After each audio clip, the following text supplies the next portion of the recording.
Hello, everyone. Good morning. Hello.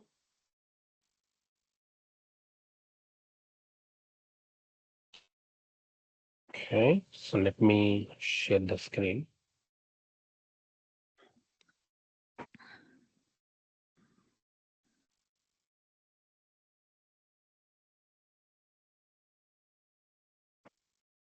Okay, I hope my screen share is visible for all of you. Yes. Okay, yeah, quick recap. Yesterday, we have discussed what exactly is an API, what are the data descriptive formats available when APIs are used in a project. Then we have started off with understanding the client and server architecture. And we have seen examples of request and response, followed by understanding the protocol. So we're talking about protocol, HTTP and HTTPS. So HTTP is an unsecured protocol by design because the data transfer happens in plain text format. Since it is a not secured protocol, the industry wanted to have a better protocol. That's when HTTPS has come into picture. So HTTPS is a secured protocol by design. That actually means your data transfer happens through encryption and not in plain text. So how did we achieve encryption there? Simple. HTTP when it gets added to the cryptographic protocol SSL, it becomes HTTPS. And when HTTP, if it gets added to the cryptographic protocol TLS, it becomes HTTPS. Right? That is what we have discussed until yesterday. I'll continue the discussion from here. But let me check with you. Do you have any questions? Anyone have any questions?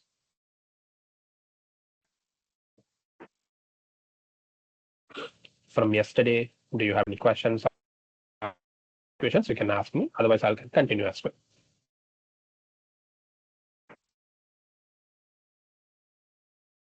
Okay, so let me continue.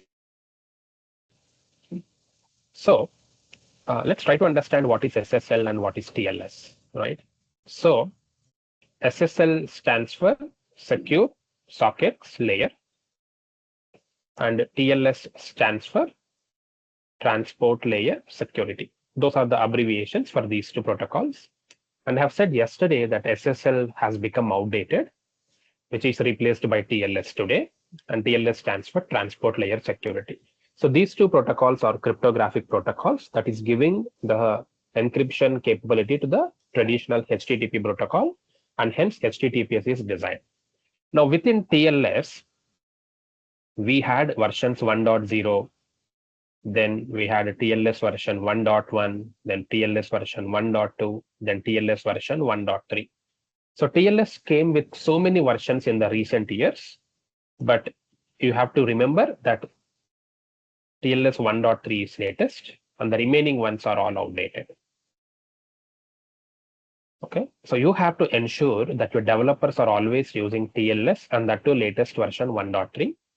So developers should never be using these outdated TLS versions in their APIs, and also they should not be using SSL version. Okay, so here is where you can write few test cases, right? So I can say, if you in your test case language, we can write, right? Test case 1. I can say verify if API, verify if the developed API doesn't work on HTTP. Because it's unsecured protocol, it should not work on unsecured HTTP. So that's one test case we can write. Then verify if the developed API doesn't work on SSL protocol. Okay, doesn't use, I will say, doesn't use SSL protocol because SSL is outdated.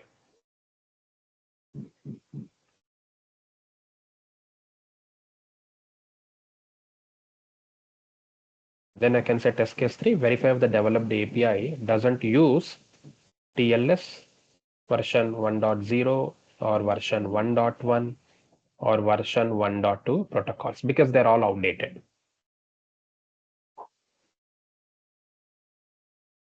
And finally, we can say the fourth test case is verify if the developed API uses TLS version 1.3 protocol.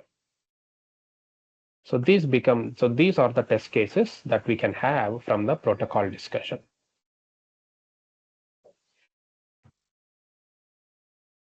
So this is how your client and server architecture, when you understand the architecture, you will also come to know how many test cases can be written at the protocol layer. Okay, so this is what I meant. The question is, how do you discover whether the developer is using TLS version 1.2 or 1.3 or SSL or whatever? So the tool that you can use here is, one is Postman tool will help you. Otherwise, your browser also will help you. So if you go to browser dev tools, you can find it out to find the protocol version. So if I go to Firefox or you go to Chrome also. So let me open Chrome. All you have to do is, before you visit the website, right click on the browser, click on inspect. This will open the Chrome developer tools. And on this menu, look for privacy and security. Okay. So click on privacy and security. Now you visit the API on your browser. So let us say this is the API I wanted to test. So this is one API. I'm pressing enter. Now the response is loaded. On the right hand side, you can click on this under security tab. You can click on main origin http bin.org because that is our domain name. If you click here, it will tell you what is the protocol the developer is using. TLS version 1.2 is used for this API, meaning this domain http bin.org is still using old version protocol TLS 1.2, not TLS 1.3. So we found a bug in the API. From a security perspective, you have discovered a bug, right? So simple. Guys, is it clear?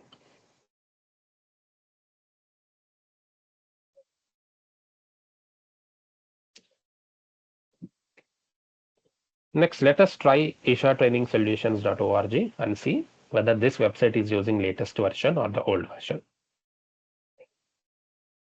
And you can click on under security main origin Isha Training Solutions. And you can see the protocol they are using is TLS version 1.3. So Isha Training website is using the latest version. Okay. Like this, we can easily find out which version of protocol is being used by the developer. Any questions until this point?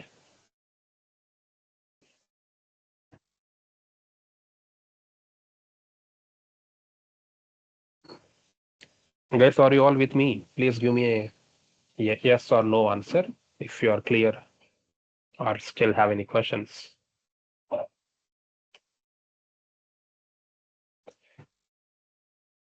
Perfect. Thank you. Okay, let's move forward. So we have discussed protocol. The next thing that a request sends to that a client sends to the server is HTTP methods. It is also called as HTTP verbs. Okay, so we know that the job of a client is to send this request, right? So it's a request. But what type of request we are sending to server, we do not know, right? The server also doesn't know what type of request is coming from client. It just knows that a request is coming, right? And requests can be of multiple categories, right? So in our daily life, when humans are involved, when I say I have a request, the request could be, I mean, if I ask my wife, hey, I need some requests, I have a request. So that request could be maybe, can you get me a glass of water? Can you give me 1,000 rupees? Can you take a screenshot of whatever I'm drawing so that I can share with my students? So the request could be anything, right? It can be a monetary help. It can be knowledge related, it can be job related, it can be your appetite related, it can be anything. So when request can mean so many things, the same is the case with client and server. So when the client is sending a request to the server, server also tells the client, can you describe your request? That's when we use HTTP methods and HTTP verbs. So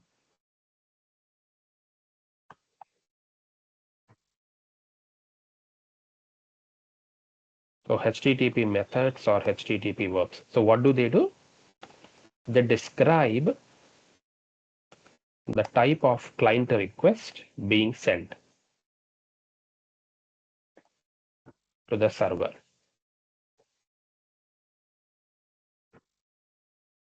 Okay, so what type of request we are sending to server? That will be told by HTTP methods. And to tell that, we have so many HTTP methods available, such as get method, post method, put method, patch method, delete method, etc. So many other methods are there, but in API testing, these are important for us. So we need to understand what are these HTTP methods and why are they used, when are they used. So they are examples of HTTP methods. But if someone says what are HTTP methods, don't say get, post, put, patch, delete. You have to tell them like this. HTTP methods are used to describe the type of client request we are sending to server. And to describe the request, we use these example methods given by the industry. So the get method is used to retrieve the existing data from the server. Okay, so I'll write the definition and will explain. It is used to retrieve, meaning read, meaning fetch, the existing data from the server or from the database. Has your screen frozen again? Not sure. Let me reshare again.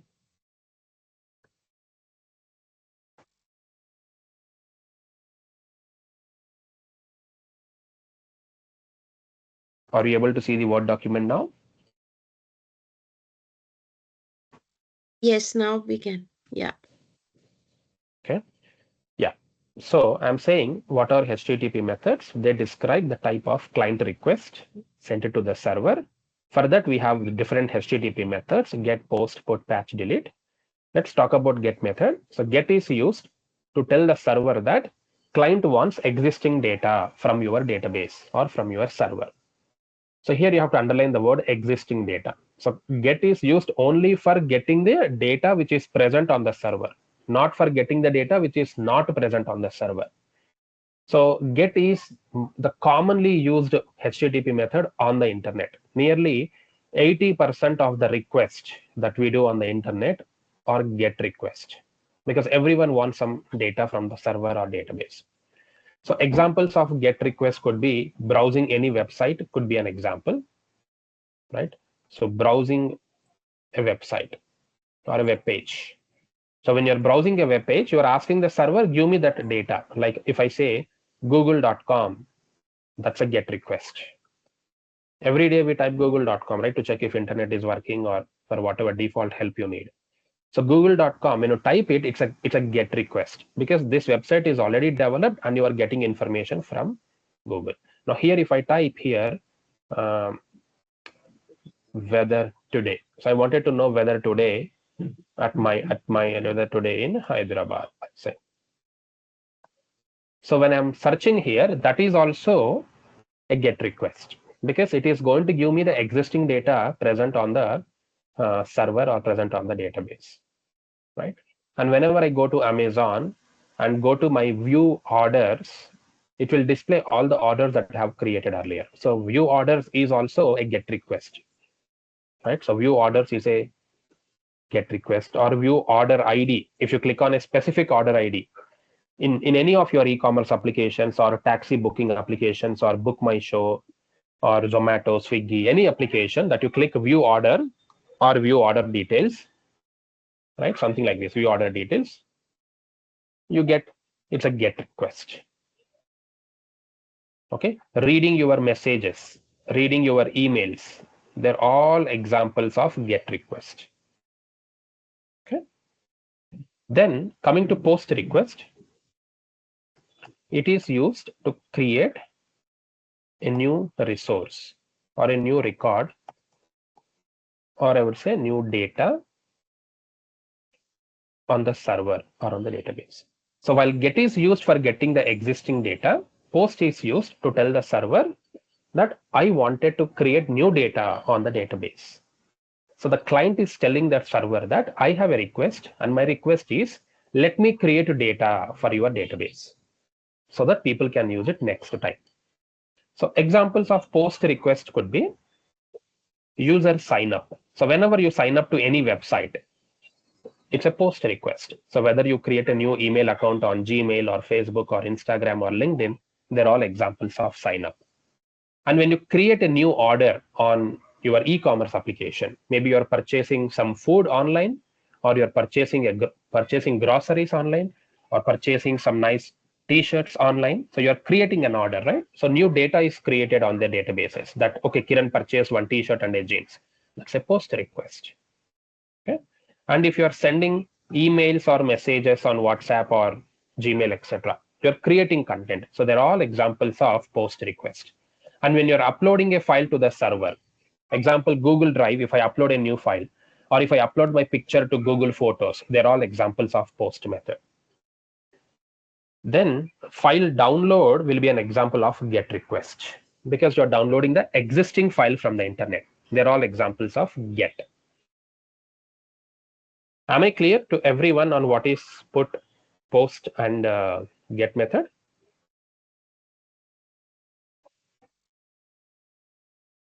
Yes, go ahead, Srijana.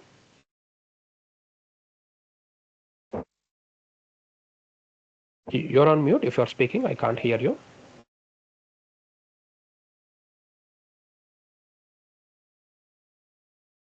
Sorry, I cannot hear you.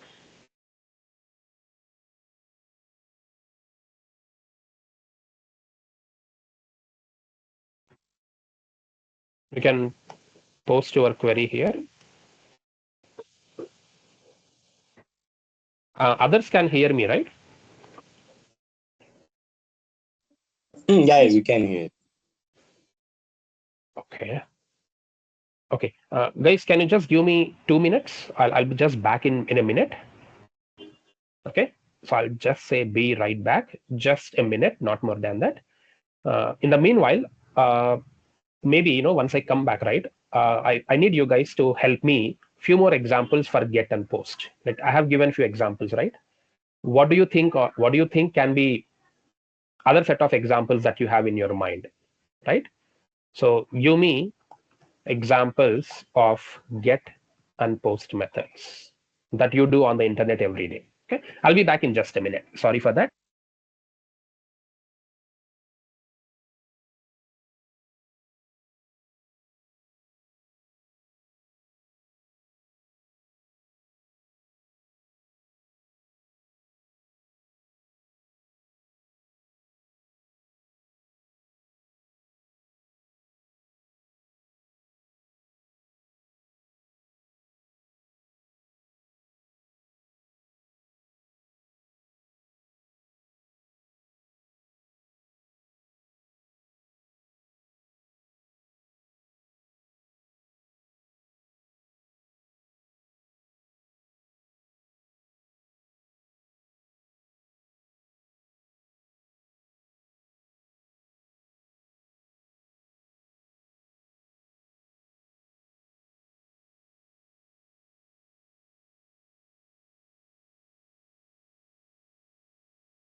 Okay, guys, I'm back.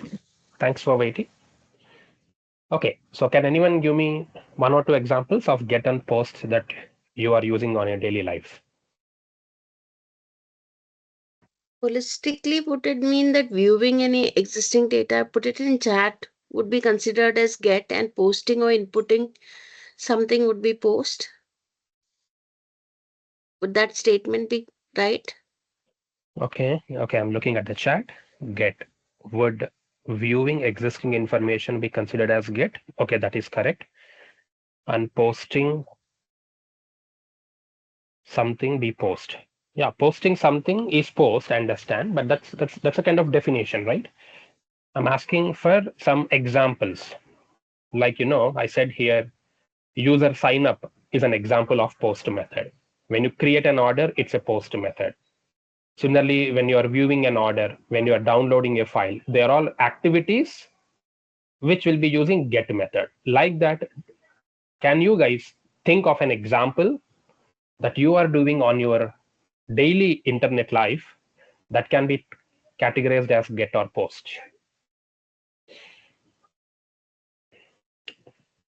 When you check your bank balance, that's a Mhm. get. Perfect, correct. And when you add money, that can be considered as a post. Perfect. Yeah, that's correct. Cool. Okay, thank you, Kayan, for that. Okay, let's move to put and patch delete then. So put, it is used to update, and it is used to update the existing data on the server or on the database.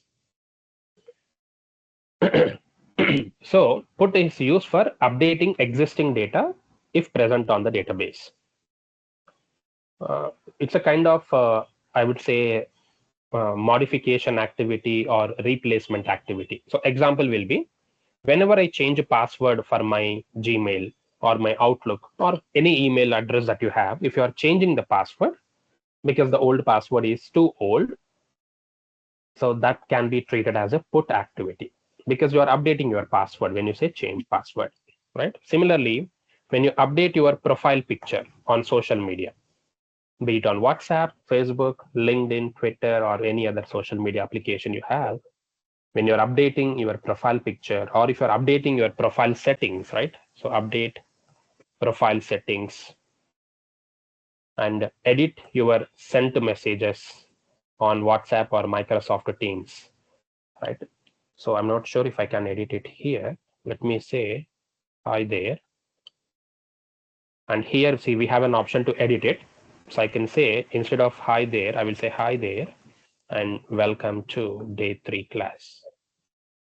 So I have edited the message, right? So that's an example of put method. So whenever you edit your messages that are sent, they all come under put activity.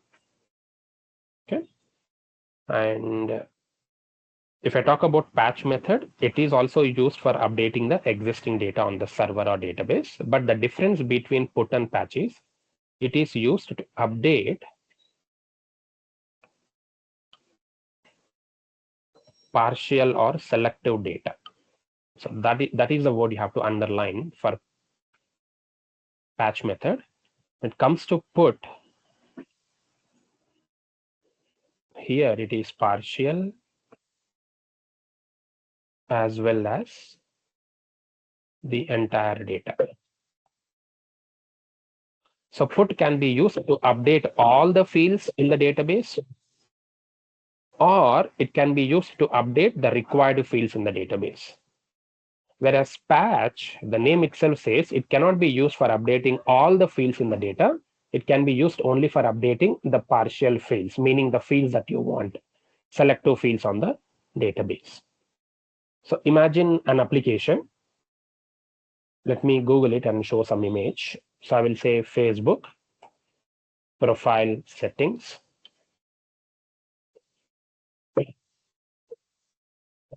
Go to images.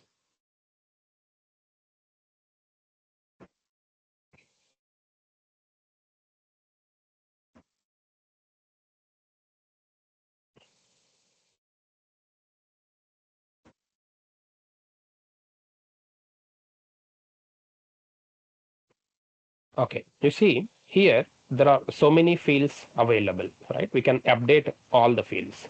So how many fields? 1, 2, 3, 4, 5, 6, 7, 8. 8 fields are there.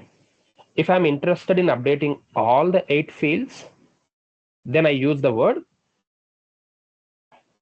entire data.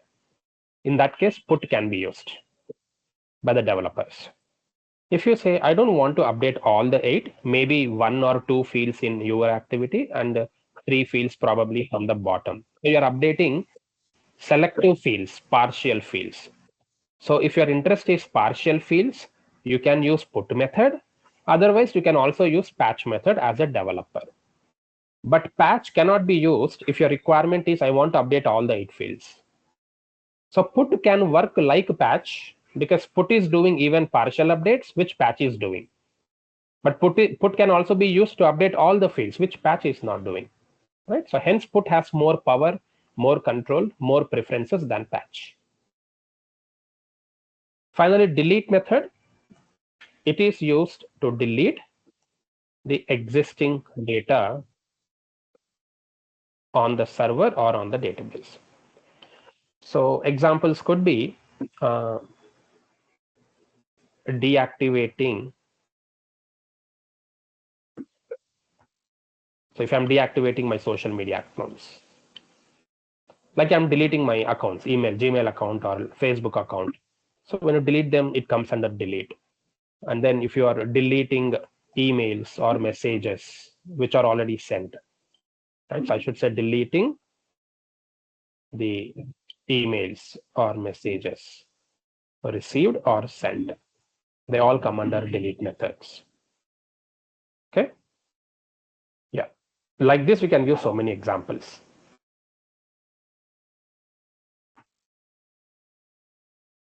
So is it clear, guys, now on all the HTTP methods? So I'll write here what are the HTTP methods we have discussed. We have discussed about get method, post method, put method, patch method, and delete method. And in API testing, we use these 5 HTTP methods on a regular basis. Then moving further, here you have something called request headers.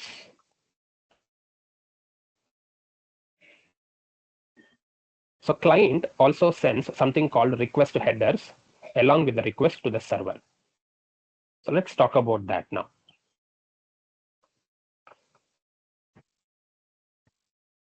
So what are request headers? Anyone has idea about what are request headers? Have you ever heard of it in your projects, in your API testing?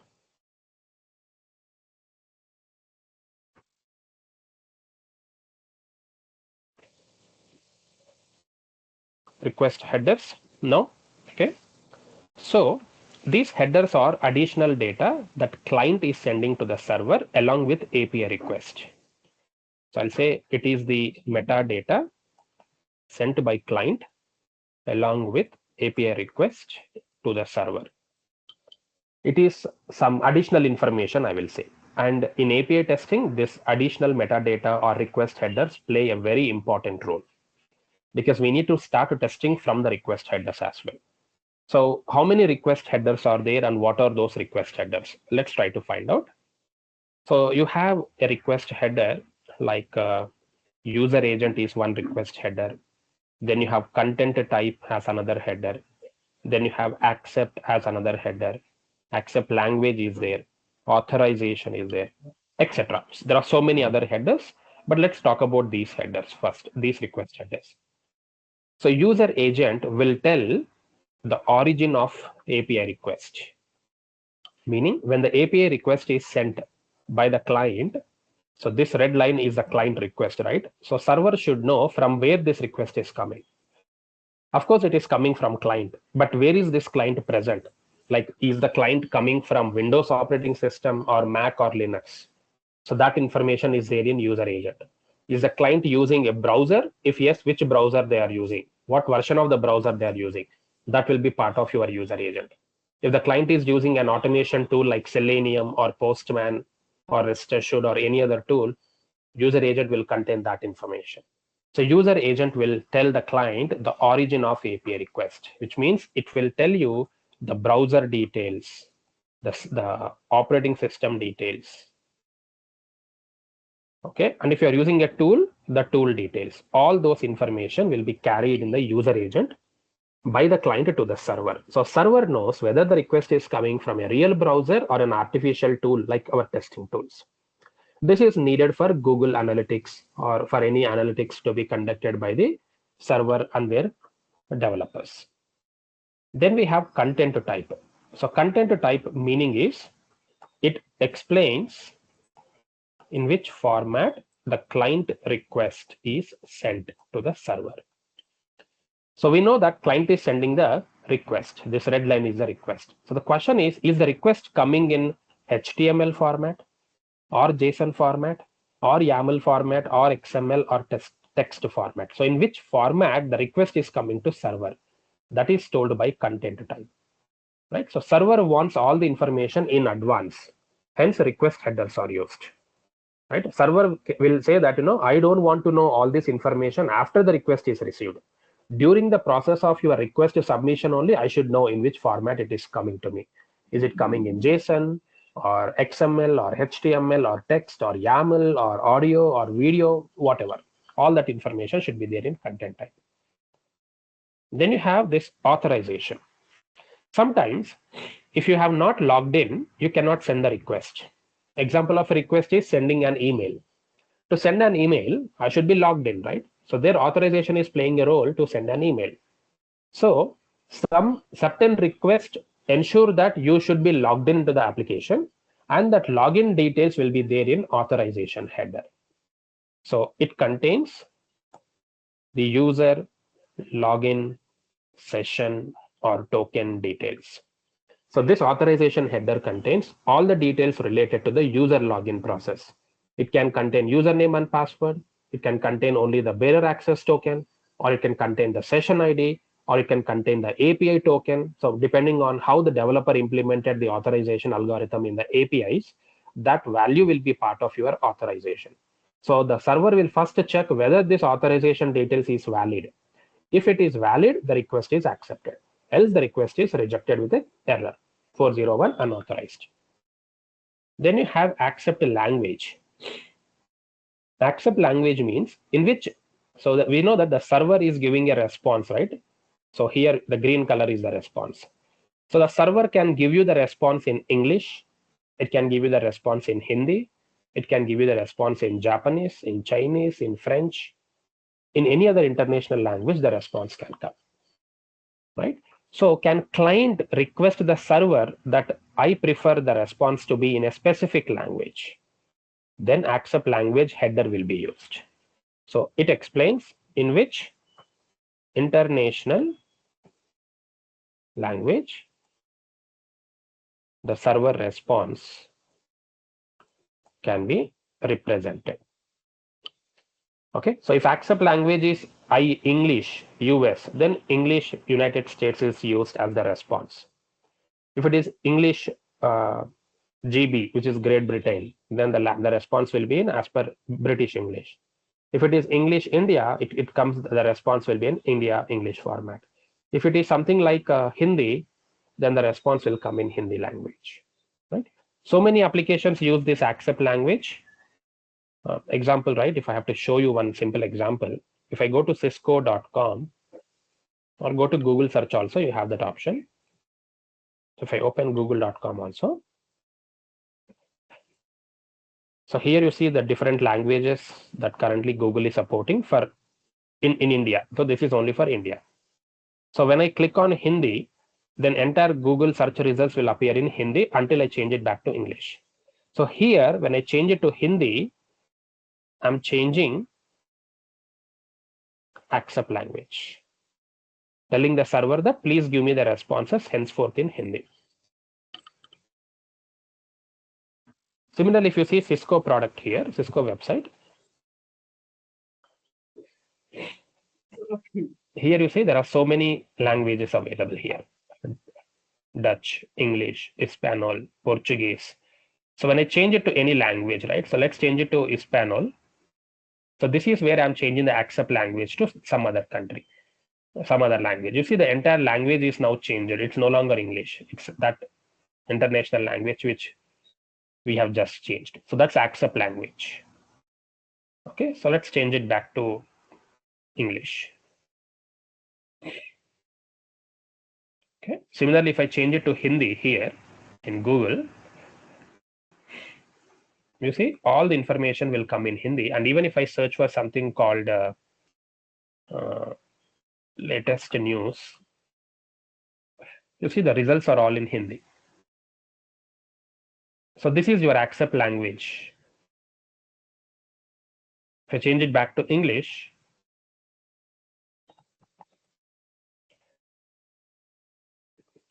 sorry, latest, and you see all the updates are coming in English only. So that's your accept language. Then you have accept. So what accept does is, if you look at the diagram, when the API response is coming from server, this green line, response can come in HTML, JSON, XML, text format, YAML format. So client can also tell the server that my preference is JSON. So can you send it in JSON format? So that preference of client can be sent in accept header. So it explains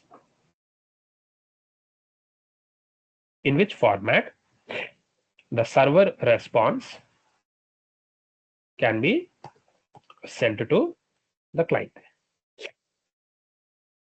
Okay, so these are the top 5 request headers that we have in the industry, and the developer typically configures them, but we have to test them in the process of API testing.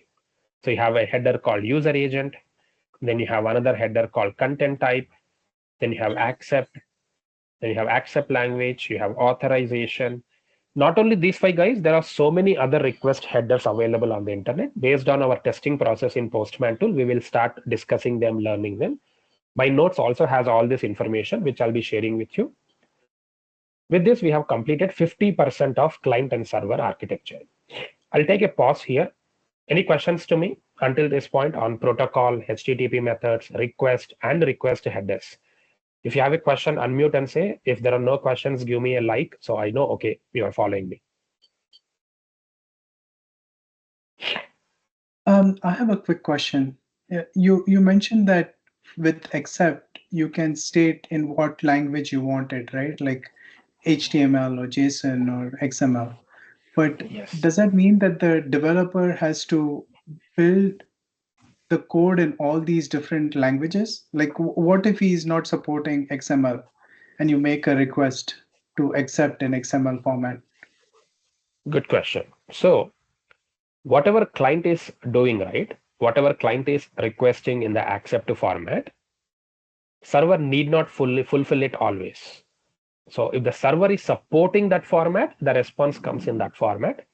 If the developer has told the server that irrespective of accept, our response will always be in JSON, then server can give only JSON. Server cannot give any other option.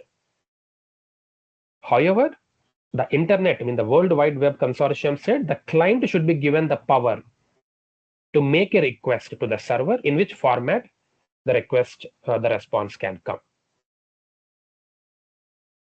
Okay, so it's something like this. So let's say you have agreed to Kiran that you will give me $1,000. No, but I can make a request saying hey, $1,000 I need it in cash. You don't have to fulfill it. It's your choice because you are the server. You will say no, Kiran. If I give you in cash tomorrow, you might not. You might say when did I give? So I will do an online bank transfer. So I have a record, an evidence that I gave you, and you have to give it back. That's your choice, right? But I can always make a request. Right? Similarly, client and server also has same dealing. The client has that power to tell the server, if possible, give me in JSON. Server says, okay, let me see. If the possibility is there, yes, the response comes to in JSON. The developer has developed it to give only in XML, then server gives only XML, meaning client accept request is ignored by server. Hope it clarifies. Yes. And I have one more question. So you mentioned that when the client makes a request, you use 2 terms, right? You said server or it can be a database. Now, you also explained the methods, the HTTP methods, right? But there is also SQL that is used to access data or make changes to the database. So can you explain what's the difference between the HTTP methods and the SQL statements that you typically make to make changes to the database? Sure. Good question. So let me do it here. So now we know get is used to get the data, which means this is similar to your select query, right? Yep. In your database, you have select a star from table name. So it is similar to get query, and I will answer the differences also. And if I talk about post method, this is similar to your insert query, insert data into the database. And if I talk about put method, this is similar to your update query. Patch also, this is similar to your update query in databases. And for delete, this is similar to your delete query. Obviously, the question is, if it is similar to these queries, why should I use APIs, right? So the answer is simple. If you look at this diagram, right? So there is another set of diagram that we can do, which I'll explain in the upcoming classes. Then it will be clear, but I'll answer it now. So typically what happens is, in a software, you have 3 systems. Minimum 3 systems are there. And I'll put a small box here.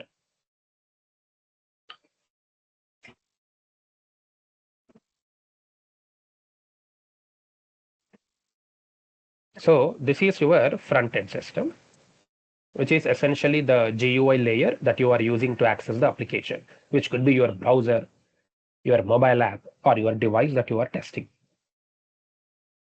Then you have the backend layer, which is your middleware layer where the entire logic is present. This is where APIs are developed and hosted. Okay.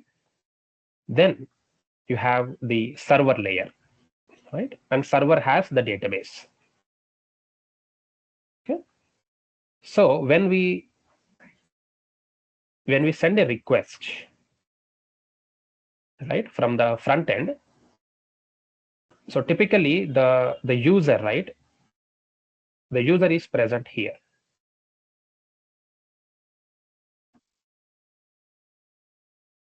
So this is me or you. We are using the front end application like the browser or the mobile to access the application. So whatever request we send, it goes from front end to back end. Then the back end forwards the request to server, and server sends that request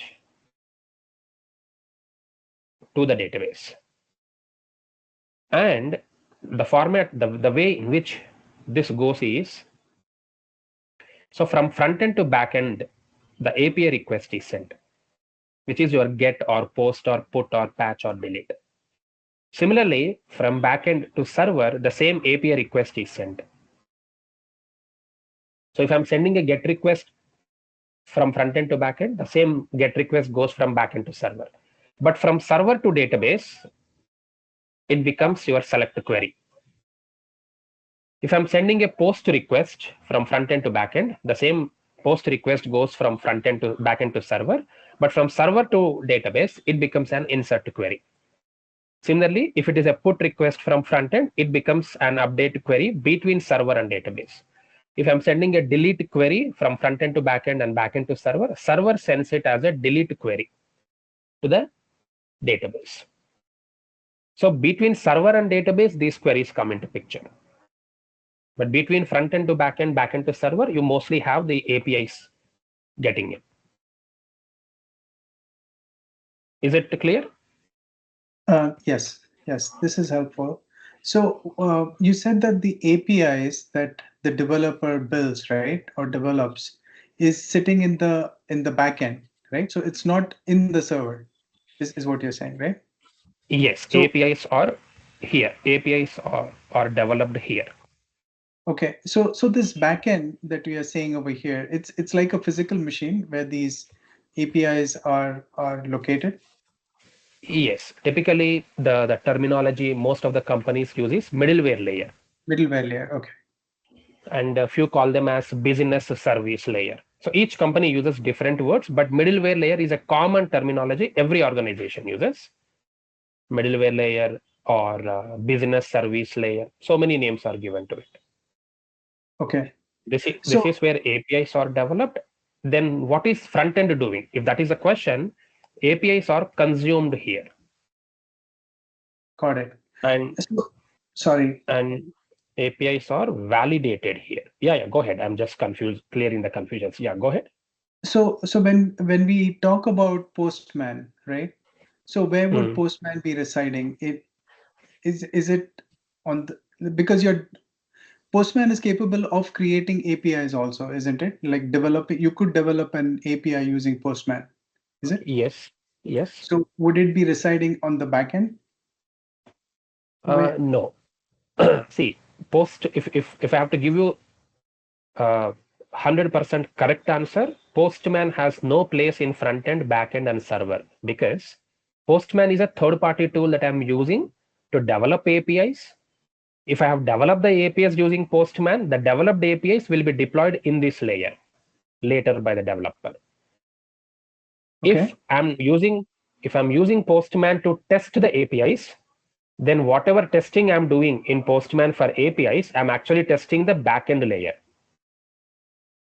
So Postman is a consultant. He's a third party guy. He's an outsider who is helping me to develop APIs or test APIs in the backend box. But Postman itself will not come and sit anywhere here because he's an outsider. Okay, got it. So think of this as your home. Okay, front end is your hall, back end is your bedroom, server is your kitchen, and you have brought in one carpenter to make a nice, bed for you, nice furniture for you. So I cannot say that, okay, to which room my carpenter belongs. No, carpenter is temporarily belonging to backend layer because he is preparing the furniture here, right? And then I'll throw the carpenter out, right? He is never part of my home. He is only an outsider, a consultant. Similarly, Postman is also a consultant. So Postman as a tool, not only Postman, you talk about any testing tool in the world, Selenium, Postman, Rest Assured, Jmeter, Gatling, etc., etc. All the tools will have a place temporarily because this entire product will be deployed on the server once everything is developed and tested. So during deployment, why will I deploy Postman? Postman is just a helping factor here. Okay, Hope got it. it's clear. Yeah, yes, it is. Thank you so much. Okay. Okay, so we have discussed about these request headers, right? Now this is 50% of client to server journey. Similarly, you have something called from server to client, you have response headers, which is a similar thing for request headers. So server says, just like a client is using request headers, I will also use response headers, which is again nothing but additional metadata that server is sending to client. So what kind of information server can tell the client when it is giving a response? So if I just copy these definitions, and whatever I'm writing or whatever I'm showing in the diagram, right, they're all part of my chapter 1 and useful in your API testing process, whether you are doing automation testing or manual testing. Irrespective of the tool, these topics are important because you need to start testing from this level itself. So coming to definition of response headers, it is a metadata sent by server along with API response to the client. So what kind of additional data it is sending? User agent is not there. Accept is not there. Yeah, so I'll take content type. So server also sends content type. In that content type, what it tells is it explains in which format the server response is sent to the client. So if you look at the diagram, the green line, server is giving a response to client. So client also tells the server that, don't you think I have the privilege to know in advance in which format the response is coming? Server says, okay, sure, I will let you know by sending that answer in content type. So content type, if it is written as application/XML, then server is telling client that you are going to get the response in XML format. If content type is application/JSON in response headers, it tells the client that you are going to get the response in JSON format. Then accept language. So again, it explains in which international language the server response is given. So is the server giving response in English or Hindi or Portuguese or Japanese or Chinese or whatever language? That value will be there in accept language. So server will tell the client in advance that client, be ready. I'm giving you response in Japanese. I'm giving you response in English. So that value will be there in accept language. Similarly, if server is sending any cookies, it will be there in response headers. If server is sending any cached information, meaning some information which client should remember for the next X minutes or X hours or X days, that will be sent in cache. Right? I'm sure you are aware of the basics, cookies and cache. Cookies contain the personalization process of the user experiences. So that information is part of cookies. Caching is the process of telling the client which responses should be remembered by client for the next few days or for the next few hours. So that information is also present in response headers. Then you have the date on which the response is coming from server to client. Typically the same date and same time it will be, not an important value. Like this, you have so many other response headers. We will obviously talk about them during the actual API testing, because if I have to write it, the list is so huge. So you have content type, you have accept language, then you have cookies if it is sending, caching process, sometimes the date on which the response is coming. All this information is part of response headers. Then finally, you have something called response codes. And every response code will have a response description. Right? And these are the 4 things the server is sending to client. And those are the 4 things client is sending to server. And this is your actual client and server architecture. So if someone says, do you know client and server architecture? Your answer has to be this answer. But let me help you understand what is response codes.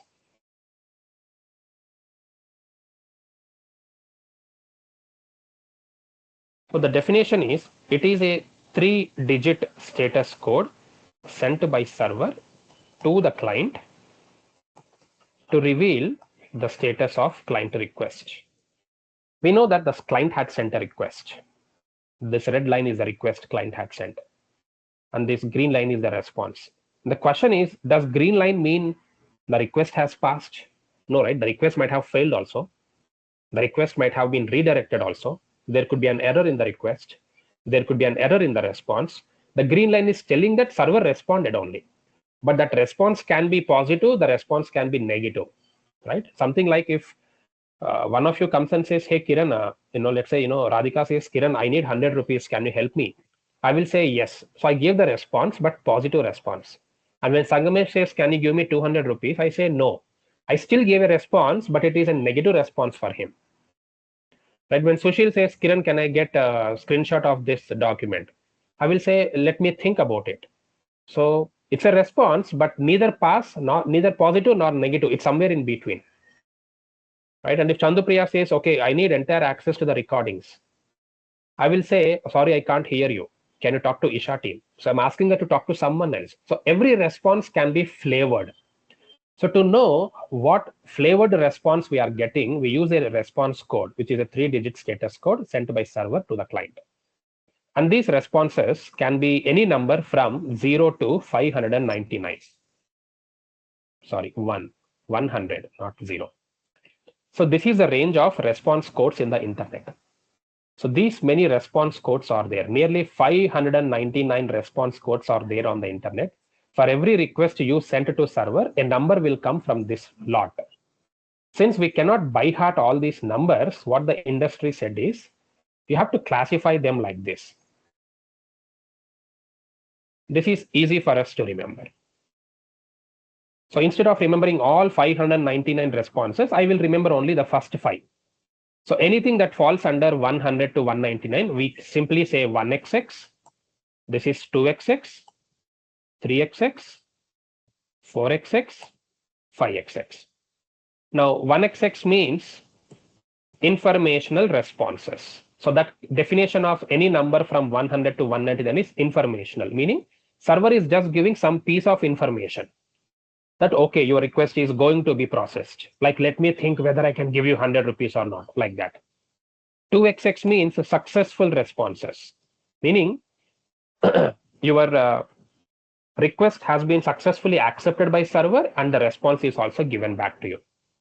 Then you have redirectional responses. Redirectional means your server said, I'm sorry, I cannot process your request, but let me forward your request to another server and that guy will answer you. Like when Chandupriya said, Kiran, I need full access to videos, I said, go and talk to Isha team, they will help you. That's a redirectional response I gave. Then you have client side errors, which is 4xx. Then finally server side errors, which is 5xx. So client side errors means the request that I sent to server itself is wrong. So somewhere I made a request problem, meaning I did not send all the fields needed, or I made some syntax mistakes. Okay, something like, if I say, okay, Radhika, can you please give me, that's it. I'm not completing the statement. Now it's a client side error, right? Because I'm the client and I'm asking Radhika, can you give me? And then that I'm not filling the statement. So what should I give, right? I mean, is it like attendance sheet you're asking, or are you asking for the notes? Are you asking for the video material of this class? Are you asking for some additional information about the course? So I'm not filling that, right? So Radhika says, Kiran, your request is incomplete. That's called as client side errors. When I say server side errors, your request is valid, but server is busy and server cannot process your request. Like Radhika says, Kiran, I'm interested in this topic. Can you explain for 5 more minutes, 10 more minutes? I say, I'm sorry, Radhika, I will do tomorrow because I have to rush to office now. So I'm rejecting her request because I am busy now, not that her request is invalid. Right? So that's a server side error. So when the server says your request is correct, but I cannot process it because I'm busy now, then you have these response codes available. So here in the response codes, we should keep in mind the 1xx, 2xx, 3xx, 4xx, 5xx. All our API testing is oriented in these testing techniques, meaning in these response codes. Okay. And this is what client and server architecture looks like. Any questions, guys, on client and server architecture? Yes. And trust me, this topic will be used throughout the course because our API testing is flavored in automation or manual around all these topics. Any questions to me?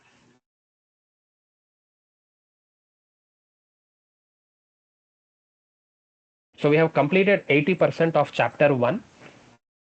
And the pending 20% is understanding the client and understanding the front end, back end, and server side layer, which is a 3-tier architecture model that I'll discuss in the upcoming classes. Okay. So we have successfully completed 3 classes, and today obviously marks the completion of all my free classes to any participant. The next class will be obviously for people who have completed their enrollments. If you're happy, you're convinced with what I'm teaching, and this is something that you're also looking at from a strong foundation perspective, please complete your enrollment, speak to Isha team, they'll be guiding you. And if you think I'm going very detailed and deep, the same is how I will do even in practicals as well, okay, so that you'll have clear understanding. Okay. Thank you very much. The next class mostly will be on Monday because weekends there are no classes. So you have 2 days of time to think through and complete your enrollments with Isha team if you are convinced and if you are interested in enrollments. Okay. Thank you everyone for your time, and use the WhatsApp group to ask any questions which we can answer.